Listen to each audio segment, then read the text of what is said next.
Hello friends, कैसे हो आप सब लोग। कैसी है मेरी ब्रू आर्मी। काम कर रहे हो कि नहीं कर रहे हो अपना। हाँ, ये बताओ, बस काम करते रहो, क्योंकि जो भी आपका ड्रीम गोल हो, जो भी आपका ड्रीम प्रोजेक्ट हो, ठीक है ना, आप जानते हो कि न तो वक्त हमारे हिसाब से चलता है, न ही लोग हमारे हिसाब से होते हैं। ये है कि जैसा भी दिन हो ना, हमें उसका पूरा यूटिलाइजेशन करना है। और रात को सोने से पहले ये गिल्ट नहीं होना चाहिए कि आज के दिन का मैंने पूरी तरीके से मिस यूज कर दिया, या फिर कुछ मतलब होता है ना, वेस्ट कर दिया सोशल मीडिया पे या फिर कहीं पे भी। ठीक है, जो भी आपका काम हो, जो भी आपका ड्रीम गोल हो, बस उस पर काम करते रहो, और यही सबसे इंपॉर्टेंट है। जैसे कि हम अपनी फील्ड की बात करें तो आप जानते हो कि अब जब भी कंपटीशन के एग्जाम होने वाले हैं, कट ऑफ काफी अच्छा रहेगा, क्योंकि सभी मतलब होता है ना कि मैक्सिमम स्टूडेंट जिनको जॉब चाहिए या फिर जो भी उनका ड्रीम गोल है, वो उस पर लगे हुए हैं। अपने दिन का मतलब होता है ना कि मिसयूज नहीं कर रहे हैं, उसको वेस्ट नहीं कर रहे हैं। तो हमें भी वही करना है। और आज हम बात करेंगे अपने एक और पीएसयूज के एग्जाम की प्रिपरेशन स्ट्रेटेजी के बारे में। जी हाँ, ये वही एग्जाम है जिसके लिए मतलब होता है ना, गेट के एग्जाम के बाद लाखों स्टूडेंट वेट कर रहे थे। और मतलब होता है ना कि लॉकडाउन का स्टार्टिंग इसी एग्जाम जिस दिन होने वाला था उसी डेट को हुआ था। 22 फरवरी को ये एग्जाम शेड्यूल था, लेकिन 22 फरवरी को हमारे यहाँ महा लॉकडाउन था। ठीक है ना, यहीं से स्टार्टिंग हुई थी लॉकडाउन की। और ये एग्जाम अभी तक पोस्टपोन है, लेकिन आगे अब आप जानते हो कि एग्जाम सारे सीरीज में अब हो ही रहे हैं। जैसे कि नीट का, जेईई मेंस का एग्जाम हो ही रहा है। उसके बाद अगर अपन देखें तो अब उसके बाद आरपीएससी जो अपना एग्जाम करवा रही है, सभी ऑन टाइम चल रहे हैं। उसके बाद सिविल सर्विसेज का एग्जाम है, तो अपना भी एग्जाम अब पीएसयू उसके होने वाले हैं। ठीक है ना, 1 या 1.5 महीना, 2 महीना मान लो। ठीक है, इससे ज्यादा डिले मुझे नहीं लग रहा है कि अब पीएसयू के एग्जाम में होंगे, क्योंकि काफी मतलब होता है ना, पहले से इसके नोटिफिकेशन आए हुए हैं। और ये एग्जाम तो फरवरी में शेड्यूल था, तो ये एग्जाम तो शायद सबसे पहले होगा। तो इसके बारे में आज अपन बात करेंगे, क्या प्रिपरेशन स्ट्रेटेजी होनी चाहिए अपनी। ठीक है ना, और कैसे प्रिपेयर करना है अपन को इस एग्जाम के बारे में, क्या एग्जाम पैटर्न है, ठीक है, क्या रिक्वायरमेंट है इसकी। तो विजाग स्टील मैनेजमेंट ट्रेनी का एग्जाम है, आपको पता है ये बेसिकली स्टील प्लांट है, और मैकेनिकल की सबसे ज्यादा वैकेंसी थी इसमें। तो मैं सभी ब्रांचेस के बारे में बात करूंगा यहाँ पर कि क्या प्रिपरेशन स्ट्रेटेजी रहनी चाहिए अपनी। सबसे पहले बात करते हैं अपन की एग्जाम पैटर्न क्या है इसका। ठीक है ना, ये एग्जाम मतलब वो है, ये एग्जाम के अंदर 200 क्वेश्चन आने वाले हैं। ठीक है ना, और सारे क्वेश्चन 1 मार्क्स के होंगे, और कोई भी नेगेटिव मार्किंग इस एग्जाम में नहीं है। और 4 ऑप्शनल एमसीक्यूज यहाँ पर होंगे। जैसे कि होता है ना, अभी आरसीएफएल के आपने नोटिफिकेशन में देखा ही होगा, अभी जो मॉक टेस्ट का है उसमें 5 ऑप्शन आएंगे। ठीक है ना, लेकिन विजाग स्टील में 4 ऑप्शन ही आएंगे, जैसे कि लगभग हर कंपटीशन के एग्जाम में आते हैं। और इसके लिए जो टाइम है ना अलोकेट, वो 150 मिनट का टाइम है। ठीक है ना, तो 150 मिनट का टाइम है, 200 क्वेश्चन हैं, और नॉन नेगेटिव मार्किंग है। ठीक है ना, आप समझ रहे हो, आपको 200 क्वेश्चन अटेम्प्ट करने हैं स्टूडेंट्स को, तो कट ऑफ कितना ज्यादा जाने वाला है। ठीक है, अब बात करते हैं कि क्या क्या आने वाला है इसके अंदर। तो टेक्निकल जो सेक्शन है अपना, जो भी डिसिप्लिन है, मैकेनिकल, इलेक्ट्रिकल, ठीक है ना, जो भी इलेक्ट्रॉनिक्स वगैरह हैं, जितनी भी ब्रांचेस हैं, तो अगर डिसिप्लिन के अपन इसके टेक्निकल सेक्शन की बात करें तो 100 क्वेश्चन टेक्निकल सेक्शन के आने वाले हैं। और उसके अलावा नॉन टेक की अगर अपन बात करें ना, तो नॉन टेक के भी 100 क्वेश्चन आने वाले हैं। ठीक है ना, और इसके अंदर एक होता है ना, सेक्शन वाइज भी कट ऑफ रखी गई है, मिनिमम क्वालिफाइंग मार्क्स। वैसे तो जरूरत नहीं पड़ेगी मिनिमम क्वालिफाइंग मार्क्स पे सेलेक्ट करने की। ठीक है ना, कट ऑफ अच्छा खासा जाएगा, बट फिर भी मैं बता देता हूँ, जैसे कि ऑफिशियल नोटिफिकेशन में मेंशन है, आपको 50% हर एक सेगमेंट में लेके आना है। जैसे कि नॉन टेक का जो 100 मार्क्स का है, उसके अंदर भी 50% मार्क्स लाना यहाँ पर मतलब होता है ना कि मिनिमम यहाँ पर क्वालिफाइंग मार्क्स लाना जरूरी है। और टेक्निकल सेक्शन में भी अपन को 50% मार्क्स लाना जरूरी है। ठीक है ना, बात करते हैं कि मतलब इसका क्या सिलेक्शन प्रोसीजर रहने वाला है। तो आफ्टर जो भी ऑनलाइन पेपर होगा अपना, इसके बाद यहाँ पर इंटरव्यू के लिए बुलाया जाएगा, पर्सनल इंटरव्यू के लिए। और वहां पर भी मैं जहां तक मैंने सुना है कि एक होता है ना 50% मिनिमम क्वालिफाइंग मार्क्स होते हैं जनरल कैटेगरी के लिए, और ओबीसी और अदर कैटेगरीज के लिए यहाँ पर 40% मिनिमम क्वालिफिकेशन, मतलब मिनिमम क्वालिफाइंग मार्क्स जरूरी होते हैं वहां पर भी गेन करना। मतलब होता है ना कि अगर आप वहां जानते ही नहीं हो, अगर आपका इंटरव्यू बिल्कुल भी अच्छा नहीं जाता है, तो रिटर्न के बेसिस पर ही, ऐसा नहीं आप बहुत टॉप रिटर्न कर दो और आप वहां पर सेलेक्ट हो जाओ, तो कई बार वो रिजेक्ट भी कर देते हैं अगर आपका इंटरव्यू बिल्कुल बहुत ही ज्यादा खराब चला जाता है तो। और उसके बाद बात करते हैं कि वेटेज क्या रहने वाला है फाइनल सिलेक्शन का।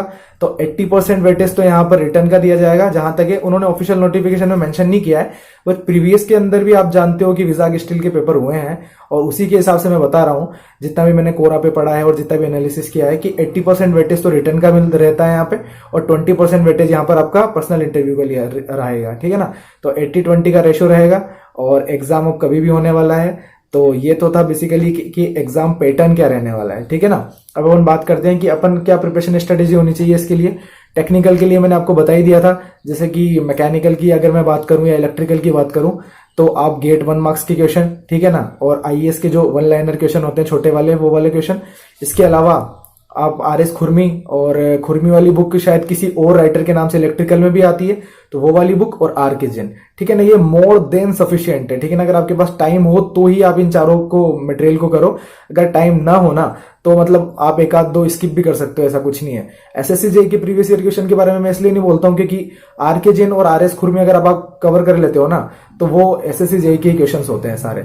अगर आपको टाइम नहीं मिलता है ना प्रॉपर आर के जैन या आर एस खुरमी सोल्व करने का, तो आर के मतलब एसएससी जेई के प्रीवियस ईयर की बुक लगा लो, वो मतलब उसी के अंदर से आती है, ठीक है ना। अगर आपके पास टाइम ना हो तो गेट 1 मार्क्स के क्वेश्चन, आईएएस के 1 लाइनर क्वेश्चन, और इसके अलावा एसएससी जेई के प्रीवियस ईयर क्वेश्चन, ठीक है ना। ये मोर देन सफिशिएंट है टेक्निकल के लिए, और टाइम हो तो आरएस खुरमी और उसके अलावा आर के जैन है, ठीक है। और अगर नॉन टेक पोर्शन की बात करें तो जैसे कोल इंडिया के अंदर बहुत फाड़ आया था एप्टीट्यूड, आपको पता है, तो इसके अंदर भी अपन को एप्टीट्यूड और नॉन टेक की प्रिपरेशन अच्छी करनी पड़ेगी। 100 मार्क्स बहुत ज्यादा वेटेज होता है। टेक्निकल के अंदर हम कितना भी अचीव कर लें, कट ऑफ तक तो नहीं जा सकते विदाउट मतलब होता है ना नॉन टेक के अंदर अच्छा परफॉर्म किए हुए। तो नॉन टेक का हमें क्या करना है, सबसे पहली बात कि जनरल अवेयरनेस के अंदर हम क्या करेंगे। तो जनरल अवेयरनेस के लिए अब देखो, एक होता है ना जैसे ल्यूसेंट की बुक है, मनोहर पांडे है, मेरे को ये मोर देन सफिशिएंट लगती है, क्योंकि अनसर्टेनिटी इन होता है ना जनरल अवेयरनेस में हमेशा से रही है।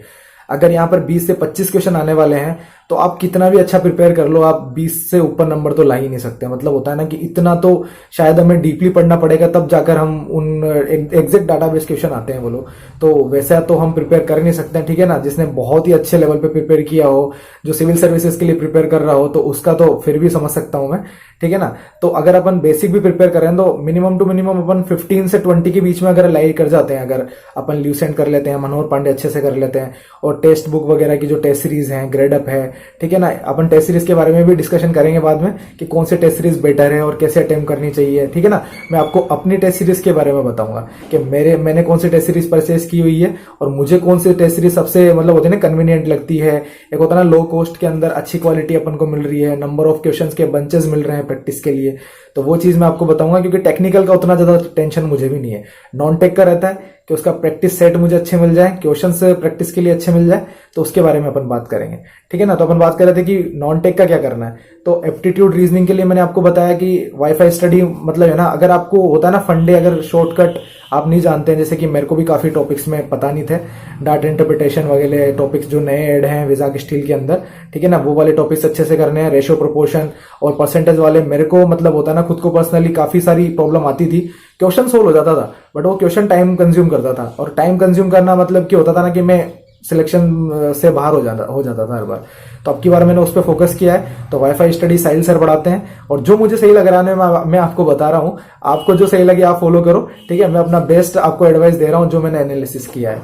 तो वाईफाई स्टडी पे साहिल सर पढ़ाते हैं, वो बहुत अच्छे से मतलब होता है ना कि एक एडवांस लेवल पे एनटीपीसी और जेई में उन्होंने पढ़ाया हुआ है मैथ को, जो अपने एप्टीट्यूड आती है, ठीक है ना। तो वो आप वहां से कर सकते हो शॉर्ट ट्रिक वगैरह, तो वो आपको वहां से प्रैक्टिस हो जाएगी। बाकी आप मॉक टेस्ट पेपर दो टेक्स्ट बुक के ग्रेड अप के, वहां से प्रैक्टिस आपकी हो जाएगी। और उसके अलावा बात करते हैं अपन इंग्लिश की, तो इंग्लिश आप पीएसयूज की बुक है, ऑनलाइन रिसोर्सेज है, और एक केडी कैंपस की बुक आती है नीतू मैम की, उससे प्रैक्टिस करो।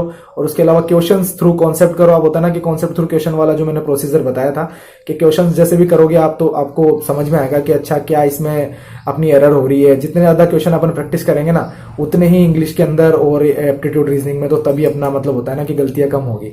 तो जनरल अवेयरनेस हो गया, इंग्लिश होगी, ठीक है, इसके अलावा एप्टीट्यूड रीजनिंग हो गया और टेक्निकल पोर्शन हो गया। तो बेसिकली अगर अपन बात करें कि एग्जाम कब तक होने वाला है, तो मेरे अकॉर्डिंग जहां तक मैंने एक बार कॉल भी किया था वहां पे, तो उन्होंने यही बोला था कि जब सिचुएशन नॉर्मल होगी और एग्जाम होने लगेंगे ना, तब ये अपनी ऑफिशियल वेबसाइट पे यहाँ पर रिलीज कर देंगे एग्जैक्ट एग्जाम डेट क्या होने वाली है।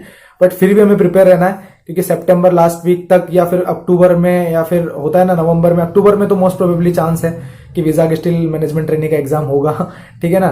तो आप प्रिपेयर रहिए और अपनी प्रिपरेशन स्ट्रेटेजी को एकदम अब बस बूस्टअप कर दीजिए। बस होता है ना कि अब अपन को अच्छे लेवल पे करना है, रिवीजन करते रहना है टॉपिक्स का, जिससे कि अपनी स्पीड बढ़े, क्योंकि 150 मिनट है और 200 क्वेश्चन है। कट ऑफ आपको पता है कि लगभग, अगर एक होता है ना नेगेटिव मार्किंग बिल्कुल भी नहीं है, तो कट ऑफ यहाँ पर 150-160 के अबोव रहने वाला है। भले पेपर बहुत ही टफ आ जाए तब भी 150 तो रहेगा ही, क्योंकि स्टूडेंट अपनी प्रिपरेशन को जिस लेवल पर ले जा रहे हैं ना इस टाइम, तो आप मैं देख रहा हूं आप भी देखना टेस्ट सीरीज के आप टेस्ट देना या ग्रेड अप के टेस्ट देना, मतलब सब कुछ आते हुए भी ना ऐसा लगता है कि यार मतलब पूरे में से पूरे मार्क्स बच्चे लेके आ रहे हैं या 1 या 2 मार्क्स उनके डिडक्ट हो रहे हैं। तो काफी अच्छी प्रिपरेशन लोग कर रहे हैं और अपन भी अपनी प्रिपरेशन को उस लेवल पर लेके जाएंगे लास्ट तक, जब तक एग्जाम आएगा, ठीक है ना। तो आप भी अपनी प्रिपरेशन स्ट्रेटेजी को शेयर कर सकते हैं कमेंट्स के अंदर, और अगर मैंने कुछ गलत बताया तो आप मुझको भी करेक्ट कर सकते हैं, because we are on a same page, ठीक है ना। अपन अभी प्रिपरेशन कर रहे हैं और स्ट्रगल कर रहे हैं, तो मैं केवल अपना एक होता है ना कि आपसे शेयर करता हूं, जिससे कि आपको भी एक होता है ना कि थोड़ा रिलीफ मिले कि हाँ यार हमारी तरह भी कोई अभी स्ट्रगल कर रहा है या फिर एग्जाम की प्रिपरेशन कर रहा है। तो आप भी अपनी प्रिपरेशन स्टडी शेयर कर सकते हैं। टिल देन ध्यान रखिए अपना, अपनी इम्यूनिटी को हमेशा अच्छा रखिए, ठीक है ना। एग्जाम देने हमें, तो ठीक है, फिर मिलते हैं अपनी नेक्स्ट वीडियो के अंदर। Till then bye bye, take care, sayonara.